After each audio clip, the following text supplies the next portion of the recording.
আমরা যে টিনেজাররা, আমরা যে হচ্ছে তামাকের প্রভাবটা আমাদের চারপাশে দেখতে পাচ্ছি, আমরা এখানে উপস্থিত হয়েছি কারণ আমরা যারা বুঝতে পারি যে আমাদের এই সচেতনতা যেন ছোট থেকে তৈরি হয়।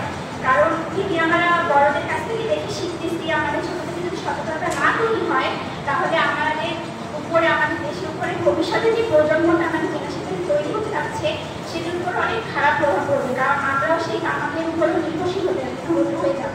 তাই আমাদের এখন থেকেই তামাকের উপদ্রব সম্পর্কে সচেতনতা সৃষ্টি করতে হবে।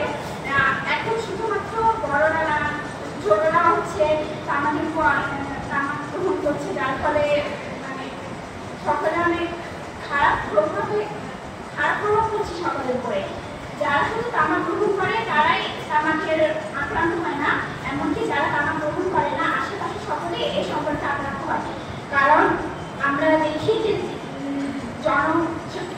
যেখানে অনেক ভিড় থাকে, যেখানে তামাক গ্রহণ করে সকলে, আশেপাশে সকল মানুষের সেই ধোঁয়ায় আক্রান্ত হয়ে যায়। আমাদের দেশে প্রায় ৬৯% পুরুষের ২১% নারীর মধ্যে এই সমস্যা দেখা যায় যারা তামাক গ্রহণ করে না, কিন্তু তামাক যারা গ্রহণ করে তাদের ফলে তাদের মাঝে এই সমস্যাগুলো সৃষ্টি হয়।